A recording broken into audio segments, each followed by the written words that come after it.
Hello, Namaste, Vanakkam, and As you know, I'm your teacher Khushi and welcome to दीदी की पाठशाला।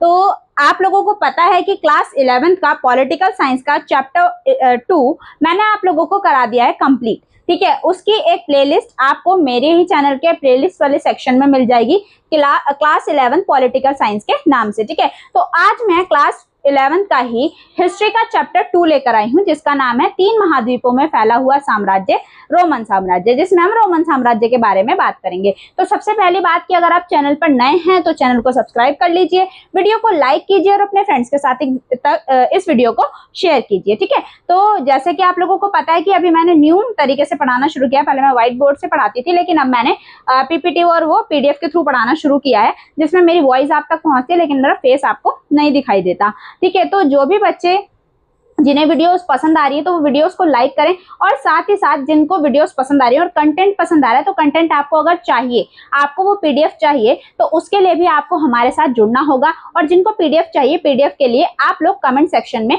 बता सकते हैं, अपनी क्वेरीज डाल सकते हैं कि मैम हमें पीडीएफ चाहिए। मतलब आप सिर्फ पीडीएफ डाल देना कमेंट सेक्शन में, तो मैं आप लोगों को बता दूंगी कि पीडीएफ कैसे मिलेगा। लेकिन उसके लिए आपको चैनल को सब्सक्राइब करना बहुत ज्यादा जरूरी है, ताकि जो भी लेटेस्ट अपडेट है वो आप तक पहुंचती रहे। तो अभी हम क्या करते हैं, चैप्टर शुरू कर लेते हैं। चैप्टर क्लास 11 हिस्ट्री का चैप्टर 2। ठीक है, और फिर पूरा ये जो चैप्टर हो जाएगा, तो आज इस चैप्टर का पार्ट 1 हम कंप्लीट करेंगे। ऐसे ही पार्ट 1, 2 करके इस चैप्टर को कंप्लीट कर लेंगे। ठीक है, हाँ जी, तो हम शुरू कर रहे हैं चैप्टर 3, जिसका चैप्टर 3 ने चैप्टर 2 है, इसका नाम चैप्टर 2 है ये, चैप्टर 2 जिसका नाम है 3 महाद्वीपों में फैला हुआ साम्राज्य, रोमन साम्राज्य। ठीक है, तो रोमन साम्राज्य के बारे में हम पढ़ेंगे। रोमन साम्राज्य कैसे बना, क्या उसकी भौगोलिक स्थिति थी, ठीक है, यानी किस किस एरिया तक ये फैला हुआ था, धीरे धीरे कैसे डेवलप होता है, कैसे इसका पतन हो गया, और साथ ही साथ हम ये भी देखेंगे कि पूरे विश्व को रोमन साम्राज्य की क्या देन है, क्या स्पेशलिटीज हैं इसकी, जैसे कि हमने मेसोपोटामिया सभ्यता के बारे में पढ़ा था उसी तरीके से। ठीक है, तो सबसे पहले रोमन साम्राज्य के बारे में पढ़ें तो इसका भौगोलिक ढांचा और 2 महाशक्तियों के बारे में हम देखते हैं। एनसीईआरटी के अनुसार इस कालखंड में दुनिया में 2 सबसे शक्तिशाली साम्राज्य थे। ठीक है, और वो कौन कौन से थे, और जो क्या थे, एक दूसरे के प्रतिद्वंदी थे, यानी कि कॉम्पिटिटर थे। और ये 2 बड़े साम्राज्य कौन से थे, एक था आपका रोमन साम्राज्य और एक था आपका ईरानी साम्राज्य। ठीक है, ये दोनों साम्राज्य क्या थे, एक दूसरे के बिल्कुल पास थे, और इन्हें फरात नदी की एक संकरी पट्टी अलग करती थी। ठीक है, अगर देखा जाए तो कौन सी नदी थी इनके बीच में थी फरात नदी, और ये दोनों एक दूसरे के बिल्कुल पास थे। ठीक है, बात करें रोमन साम्राज्य के विस्तार की। ठीक है, रोमन साम्राज्य का विस्तार यानी कहां से कहां तक फैला हुआ था, तो यूरोप में बात करें तो यूरोप जो है उत्तर में था, तो उत्तर में राइन और डैन्यूब नदियों द्वारा ये इसको एक सीमा मिली हुई थी, मतलब एक सुरक्षित सीमा थी राइन और डैन्यूब नदियों में के द्वारा। ठीक है, और उसके बाद अफ्रीका की बात करें तो ये अफ्रीका में क्या था, दक्षिण में। ठीक है, अफ्रीका इसके दक्षिण में था, और दक्षिण में इसके क्या था, विशाल सहारा रेगिस्तान। ठीक है, जो वर्ल्ड का एक तरह से देखा जाए तो लार्जेस्ट डेजर्ट है ना, सहारा रेगिस्तान। ठीक है, इसके बाद एशिया की बात करें तो एशिया में क्या था, एशिया पश्चिमी में था, और पश्चिमी एशिया का एक बहुत बड़ा हिस्सा जैसे सीरिया, मेसोपोटामिया का कुछ भाग इसके अंदर आता था। किसमें भाई, रोमन साम्राज्य में। तो अगर यूरोप की बात करें तो उत्तर में राइन और डैन्यूब नदियों से इसको सुरक्षित रखा गया था, प्रोटेक्ट किया गया था। और अफ्रीका की बात करें तो अफ्रीका में दक्षिण जो सहारा रेगिस्तान है वो वाला हिस्सा रोमन साम्राज्य का पार्ट था। और एशिया में जो पश्चिमी एशिया के हिस्से जैसे सीरिया हो गया और मेसोपोटामिया के कुछ भाग, ये सब किसके हिस्से थे, रोमन साम्राज्य के हिस्से थे। ठीक है, इसके बाद भूमध्य सागर की बात करें, जिसको हम मेडिटेरेनियन सी के नाम से जानते हैं, तो पश्चिम में स्पेन से लेकर पूर्व में सीरिया तक फैला ये सागर इस साम्राज्य की जीवन रेखा था। ठीक है, तो ये जो सागर है एक तरीके से देखा जाए तो पानी के जितने भी वो थे, मतलब ये सागर क्या था, जीवन रेखा थी। ठीक है, तो जो भी जीवन रेखा कैसी थी कि रोम को का इस सागर उसके चारों ओर के सभी क्षेत्रों पर पूरा प्रभुत्व था। ठीक है, इस सागर पर भी इसका कंट्रोल था, और इसके आसपास जो भी एरियाज आते थे उन सब एरियाज पर रोमन साम्राज्य का कंट्रोल था। ठीक है, तो भूमध्य सागर का इंपॉर्टेंट रोल था। इसके बाद ईरानी साम्राज्य की बात करें, ये तो हो गया रोमन साम्राज्य। ईरानी साम्राज्य की बात करें तो ईरानी साम्राज्य का कहाँ विस्तार था और किस तरीके से विस्तार था, तो कैस्पियन सागर के दक्षिण से लेकर पूर्वी अरब तक का क्षेत्र और अफगानिस्तान के कुछ हिस्से इसके नियंत्रण में थे। ठीक है,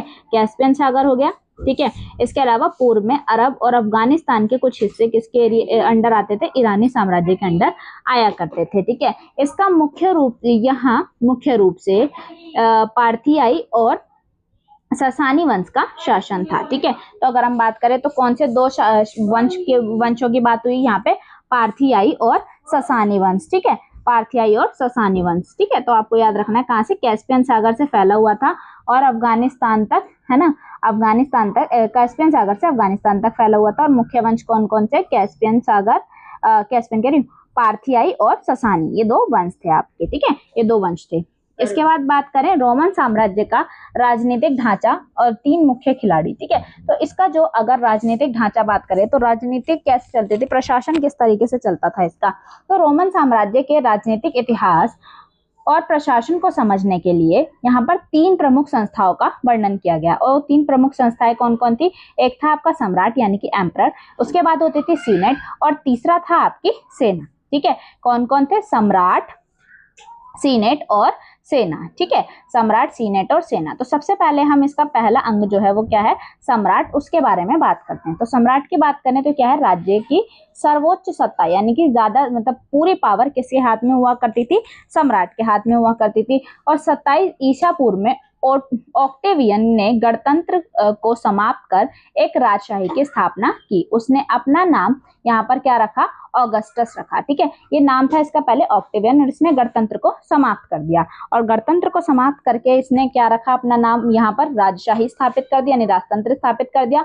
और अपना नाम बदल के ऑगस्टस रख लिया। ठीक है, अगर बात करें तो ऑगस्टस जो थे, इसने क्या किया, ऑगस्टस ने खुद को निरंकुश शासक दिखाने के बजाय प्रिंसिपेट व्यवस्था की स्थापना की, जिसका अर्थ है वह केवल प्रमुख नागरिक हैं, ना कि कोई तानाशाह। ठीक है, ऑगस्टस ने ये बोला कि वो कोई निरंकुश शासक नहीं है, भाई आप उस पर कंट्रोल नहीं कर सकते, ऐसा नहीं है। उसने प्रिंसिपेट व्यवस्था फैलाई। और प्रिंसिपेट व्यवस्था क्या होती थी, इसमें उसने अपने आप को क्या कहलवाया, इसने बुलवाया कि मैं क्या हूँ, मैं एक प्रमुख नागरिक हूँ। ठीक है, मैं कोई तानाशाह नहीं हूँ। ऐसा उसने क्यों कहा, ताकि सीनेट क्या करे, उसका सम्मान करे, उसको सम्मान देने लगे। ठीक है, तो क्या बोला मैंने कि यहाँ पर पहले क्या था, 27 ईसा पूर्व में ऑक्टेवियन नाम का एक शासक था। उसने क्या करा, गणतंत्र की समाप्ति कर दी, राजशाही की स्थापना करी, और अपना नाम बदलकर क्या रख लिया, ऑगस्टस रख लिया। और खुद को इसने मतलब निरंकुश शासक ना दिखाकर प्रिंसिपेट व्यवस्था फैलाई, जिसमें क्या होता था कि जो शासक है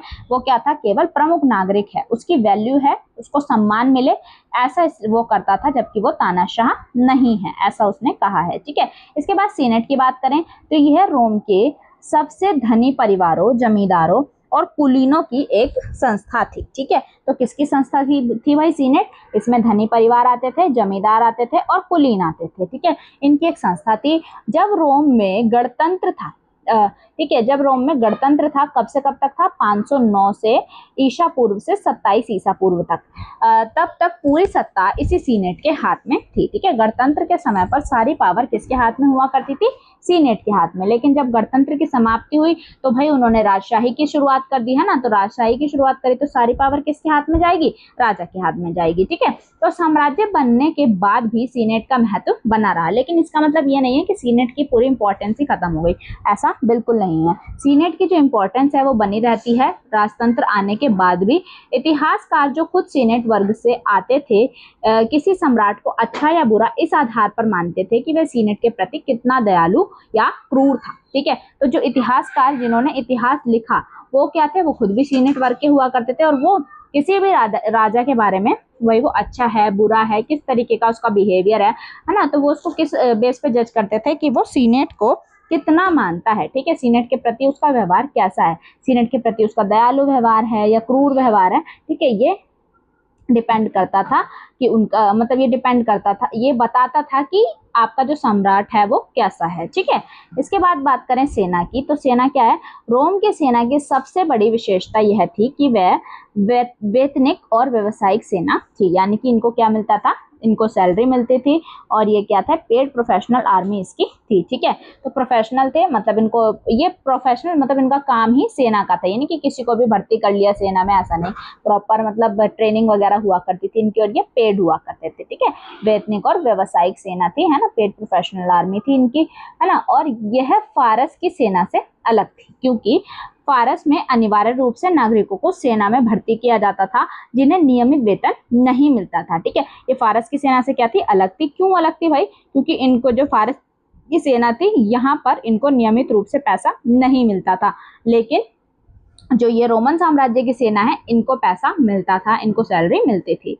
प्रत्येक रोमन सैनिक को न्यूनतम 25 वर्ष तक अनिवार्य रूप से सेवा देनी होती थी। ठीक है, क्या बोला गया है भाई, यहाँ पर इनके लिए बाउंडेशन है कि 25 वर्ष तक आपको अनिवार्य मतलब 25 वर्ष तक आपके लिए मैंडेटरी है कि आपको सेना में काम करना होगा अगर आप सैनिक बनते हैं तो। ठीक है, सेना के लगभग सेना में क्या था, 6 लाख तो सैनिक थे, है ना। कितने सैनिक थे भाई, 6 लाख सैनिक थे, जो सम्राट और सेनेट दोनों के लिए डर का कारण बने रहते थे। ठीक है, ये क्या थे, सैनिक इतने ज्यादा होंगे तो सम्राट भी डरेगा और सीनेट भी डरेगी, है ना। यदि सैनिकों को समय पर वेतन या बेहतर सुविधाएं नहीं मिलती थी तो वो क्या करते थे, विद्रोह कर देते थे। ठीक है, इसीलिए राजा और सीनेट को डर कर रहना पड़ता था कि भाई जब इनकी बातें हम नहीं मानेंगे तो विद्रोह कर देंगे, है ना। और ये जरूरी भी है। ठीक है, लोकतंत्र में ऐसा होना, लोकतंत्र हो या कुछ भी हो, जब शासक का डरना बहुत जरूरी है। ठीक है, अगर शासक डरेगा नहीं तो वो तानाशाह हो जाएगा। ठीक है, जैसे कि अभी आपको पता है कि हमारे यहाँ पर भी, इंडिया में भी ऐसा ही चल रहा है। आप सब न्यूज देखते हैं, सोशल मीडिया पर देखते हैं कि क्या हुआ है, 22 या 23 दिन हो गए हैं मिस्टर सोनम वांगचुक जी को, और उन्होंने वह भूख हड़ताल पर हैं। ठीक है, हंगर स्ट्राइक पर हैं, लेकिन हमारी गवर्नमेंट को कोई फर्क नहीं पड़ रहा है। वो बहुत अच्छा काम कर रहे हैं, मतलब स्टूडेंट्स के लिए जो पेपर लीक्स होते हैं और जो भी हमारा एजुकेशन सिस्टम है उसको इम्प्रूव करने के लिए बहुत अच्छा काम कर रहे हैं, लेकिन फिर भी हमारी जो गवर्नमेंट है उसको इफेक्ट नहीं पड़ रहा है। ठीक है, वैसे कहने को हमारे देश में डेमोक्रेसी है, ठीक है, हमें सब कुछ है, हमारे पास अधिकार है, हमारे पास फंडामेंटल राइट्स हैं, हमें नहीं हमारे फंडामेंटल राइट्स पूरे होते हैं तो हम कोर्ट भी जा सकते हैं। लेकिन ऐसे देश में जहाँ पर सरकार काम ही नहीं करना चाहती, वहाँ पर हम क्या कर सकते हैं। ठीक है, एक बंदा नहीं कहूंगी मैं, मतलब इतने सारे लोग, सिर्फ अकेले नहीं है सोनम वांगचुक, ठीक है, वो बहुत अच्छे हैं, मतलब सब कुछ है, लेकिन सपोर्ट बाकी लोग भी उनका कर रहे हैं। जब इतने बड़े स्तर पर देश की जनता परेशान हो तो क्या शासक कोई शोभा देता है कि वो बिल्कुल भी उनकी बातों को ना माने। ठीक है, उनको कोई फर्क ही ना पड़े। यहाँ तक कि हमारे देश के प्रधानमंत्री जो हैं या हमारे देश के जो भी अन्य मंत्री हैं, वो किसी भी तरीके से उस बात को, इस मुद्दे पर ध्यान ही नहीं दे रहे हैं। ठीक है, तो ऐसी स्थिति में फिर और क्या करेगा देश का युवा। ठीक है, आप समझ सकते हैं, आप भी अब आगे जाएंगे, आप इसी लाइन में खड़े होंगे अगर एजुकेशन सिस्टम में कोई इम्प्रूवमेंट नहीं आता है तो ये बहुत अच्छा कदम उठाया जा रहा है। मैं तो पर्सनली इस चीज़ को बहुत ज़्यादा सपोर्ट करती हूँ, सोनम वांगचुक जी को मैं सपोर्ट करती हूँ। ठीक है, और मैं चाहती हूँ कि बहुत जल्द एजुकेशन सिस्टम में अच्छा बदलाव आए, और एजुकेशन सिस्टम में नहीं, पूरे सिस्टम में ही बदलाव की ज़रूरत है। ठीक है, तो ये तो था एक नॉर्मल सी बात जो मैं आपको यहाँ पर बता रही थी कि विद्रोह होता है, तो ये विद्रोह का रूप आप आज भी देख सकते हैं, विद्रोह आज भी हो रहा है। और विद्रोह करना जरूरी भी है, वरना सरकार तानाशाह हो जाएगी, और वही तानाशाही हमारे देश में चल रही है इस वक्त।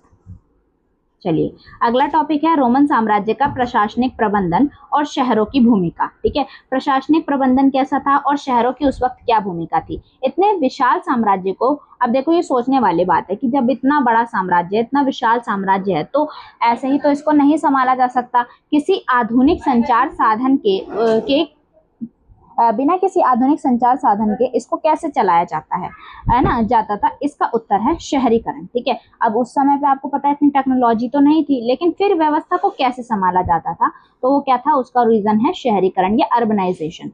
तो इसमें सबसे पहले प्रांतों के प्रशासन की बात करें, प्रांतों में किस तरीके से प्रशासन चलता था, तो साम्राज्य को कई प्रांतों में बांटा गया था। ठीक है, साम्राज्य जो थे वो कई प्रांतों में बटे हुए थे, और उन पर टैक्स लगाने का काम स्थानीय उच्च वर्ग करता था। ठीक है, वहां का जो, उस एरिया का जो भी उच्च वर्ग होता था, जो भी लोकल एलाइट्स होते थे, ठीक है, वो क्या करते थे, वो उन पर टैक्स लगाया करते थे और टैक्स का पैसा इकट्ठा किया करते थे। दूसरा क्या है, शहरों का महत्व। शहरों के महत्व की बात करें तो रोमन साम्राज्य में शहर एक ऐसा शहरी केंद्र था जिसका अपना मजिस्ट्रेट यानी कि न्यायाधीश, नगर परिषद यानी कि सिटी काउंसिल, और एक निश्चित ग्रामीण क्षेत्र होता था। एक शहर के अधिकार क्षेत्र में दूसरा शहर नहीं आता था। ठीक है, यहाँ पर क्या था, हर एक शहर का अगर देखा जाए तो अपना मजिस्ट्रेट होता था, अपना न्यायाधीश होता था, अपनी नगर परिषद यानी कि सिटी काउंसिल हुआ करती थी, और वो क्या था, एरिया एक निश्चित एरिया था। ठीक है, एक शहर के एरिया में दूसरे शहर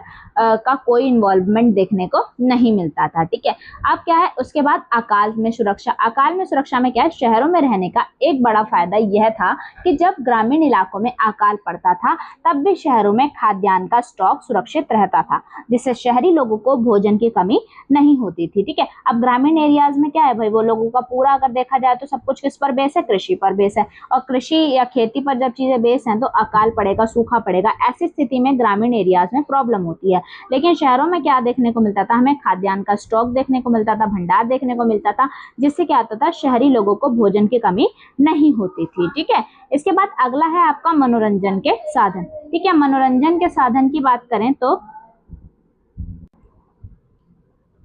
अगला पॉइंट है आपका क्या, मनोरंजन के साधन। तो मनोरंजन के क्या साधन थे, तो शहरों में क्या हुआ करते थे, सार्वजनिक स्नानागार होते थे, यानी कि पब्लिक बाथ जिन्हें कहेंगे। इसके अलावा कैलेंडर के अनुसार वर्ष में कम से कम 176 दिन यानी कि 176 दिन वहां किसी न किसी सांस्कृतिक या खेल कार्यक्रम जैसे कि ग्लेडिएटर की लड़ाई का आयोजन होता था। ठीक है, तो यहाँ पर मतलब मनोरंजन के लिए ऐसे बैटल्स वगैरह, लड़ाइयाँ वगैरह, या फिर स्नानागार में लोग जाया करते थे। ठीक है, तो इस तरीके से चीजें हुआ करती थी ताकि लोगों का एंटरटेनमेंट भी होता रहे। ठीक है, तो ये है आपका पार्ट 1 जो मैंने आप लोगों को करा दिया है हिस्ट्री के चैप्टर 2 का।